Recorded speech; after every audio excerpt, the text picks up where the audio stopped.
चलो चलो जल्दी से अंदर आ जाओ। कहाँ है वो? वहाँ अंदर। अब तुम मेरे हाथ लगे हो। इंतकाम लेने का वक्त आ गया भाई। अब मैं सबको बताऊंगा। अब आएगा मजा। करीम, हम यहाँ उन्हें घर ले जाने के लिए आए हैं, लेकिन तुम अपने काम पे लग गए हो। कभी तो शर्म कर लिया करो।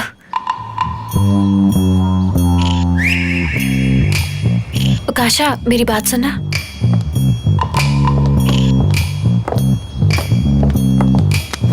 मैं तुमसे जो सवाल करूंगी उसका जवाब मुझे सच में चाहिए। हाँ पूछो, मैं सुन रही हूँ। कल रात समीर भाई और तुम्हारे दरमियान। पहले तुम ये बताओ, इतनी परेशान क्यों लग रही हो? तुमने भी तो करीम को फंसाया है ना? कैसा हो अगर मैं तुम्हारी जेठानी बन जाऊं?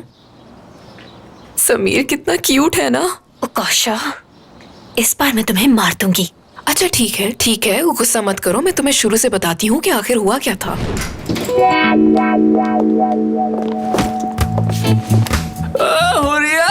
भाई, मैं कल सुबह से लेकर रात तक मिस निदा के काम को खत्म करने में लगी हुई थी, और जैसे तैसे सारा काम खत्म करके मैं जैसे ही ऑफिस से निकली तो मैंने देखा समीर साहब और फुरकान सामने बैठे हैं। समीर साहब को बिल्कुल भी होश नहीं थी और फुरकान को कुछ समझ नहीं लग रही थी, इसलिए मैंने सोचा क्यों ना इन्हें अपने ही घर ले जाऊं। रिया, कहाँ हो तुम? कुछ नहीं हुआ भाई। कहाँ हो मेरी जान?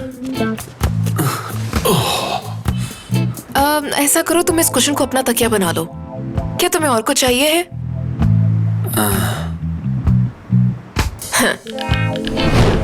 तो तुम कह रही हो कि कुछ नहीं हुआ? हाँ बिल्कुल।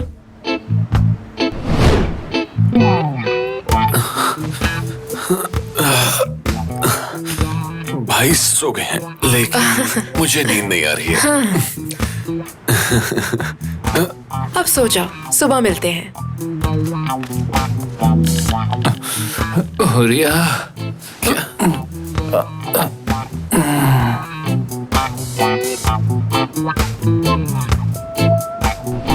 जैसा तुम सोच रही हो वैसा कुछ भी नहीं हुआ। चलो उठे भाई, बहुत हो गया। समीर भाई उठे, घर चले। समीर भाई बहुत देर हो गई, बाबा मारेंगे मुझे। फुरकान बस करो यार, बहुत हो गया है। क्या है भाई, देर हो रही है यार। समीर भाई, हाँ, अब देखता हूं आपको। लड़कियों यहां हो, तमाशा देखो जरा।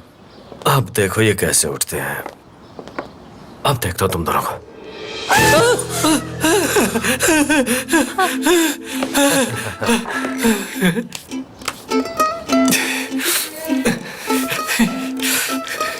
भाई तुम भी हद करते हो यार।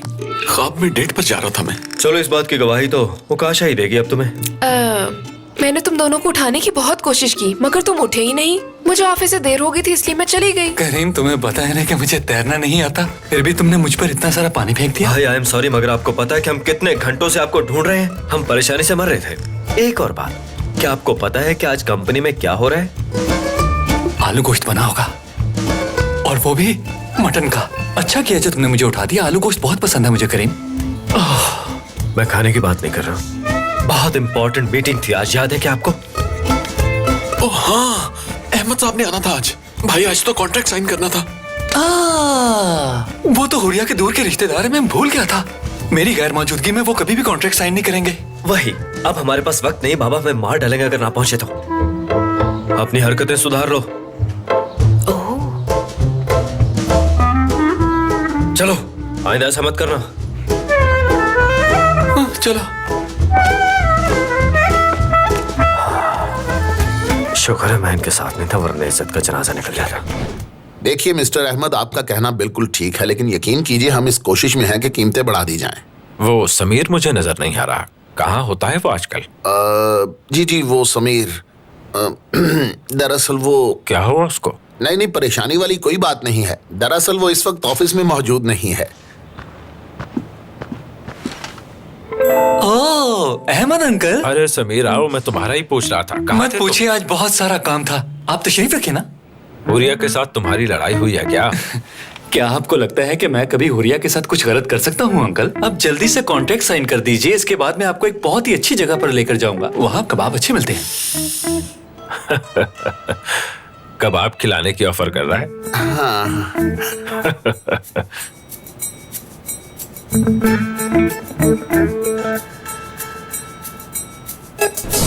वक्त पर पहुंच गए, इस वजह से अहमद साहब मुतमईन होकर चले गए। अगर आज तुम ऑफिस वक्त पर ना पहुंचते तो यकीन करो मैं तुम सबको ऑफिस से बाहर निकाल देता। तुम भी इन दोनों के साथ शामिल हो। चलो उधर खड़े हो। लेकिन बाबा मैंने क्या किया है? मैं कुछ करूं या ना करूं मुझे जलील जरूर करना होता है आपने। इस फसाद की जड़ तुम हो। मैं बाबा? हाँ, मैंने सोचा था कि तुम्हारी शादी करवा दी जाए तो तुम सुधर जाओगे शायद, लेकिन तुमने मेरे शरीफ बेटे को भी अपने रंग में रंग लिया। और समीर, तुम्हें लगता है कि तुम्हें ये सब करना चाहिए था? देखें बाबा, खुशी की बात यह है कि भाई मिल गए हैं। बस भी करो। तुमने देखा नहीं इसने क्या किया? और समीर, तुमने ये सब क्या सोच के किया? तुमने जो हरकत की है ये एक शादीशुदा इंसान को जेब नहीं देती। लेकिन अंकल मोहसिन, मैं तो अभी तक कवारा हूँ। बहुत फख्र की बात है। मैं आज ही खालदा से कहूंगा कि कोई लड़की देखे और फौरन तुम्हारी शादी करवा दे। मुबारक हो तुम्हें। नहीं अंकल, और इस बार ना नहीं सुनी जाएगी, तुम्हारी शादी मैं खुद करवाऊंगा। मेरे ख्याल से इस बात को अगर यहीं खत्म कर दिया जाए तो बेहतर है। अब तुम सब लोग जाओ और जाकर काम करो। आयशा और करीम, मुझे प्रोजेक्ट की रिपोर्ट चाहिए। ये टोपी तो सर से उतार दो, जोकर लग रहे हो बिल्कुल। ठीक है बाबा, समझ गया।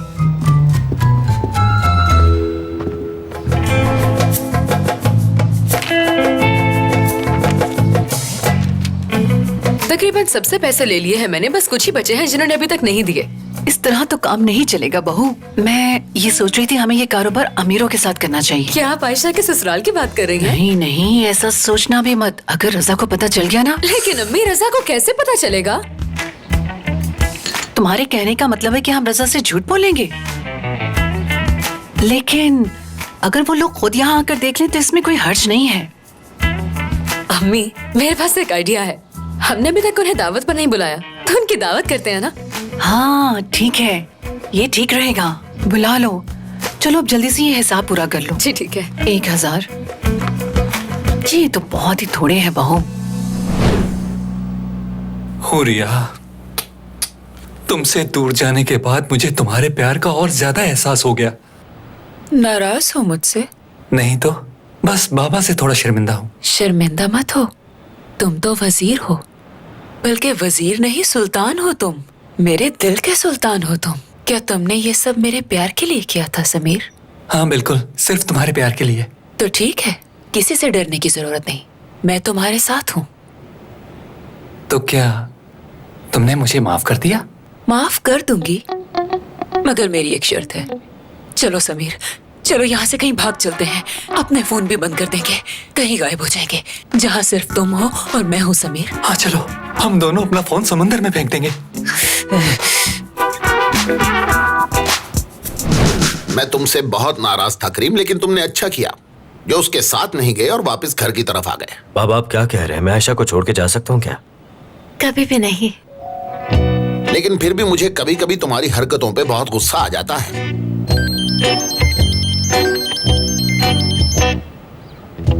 हेलो जी जी, आपकी आवाज आ रही है, मैं सुन रहा हूँ। मैं बिल्कुल ठीक हूँ, आवाज आ रही है, बोलिए आप। क्या सच में? आज रात ही? जी जी बिल्कुल बिल्कुल, हम जरूर आएंगे। हाँ मगर ज्यादा तरद्दुद मत कीजिएगा, सब आपस में ही तो है। खाना तो सिर्फ बहाना है, असल मकसद तो मिल बैठना ही है ना। जी जी ठीक है, हम सब वक्त पे पहुंच जाएंगे। ठीक है, शाम को मुलाकात होगी। तुम्हारे घर से रात के खाने की दावत आई है।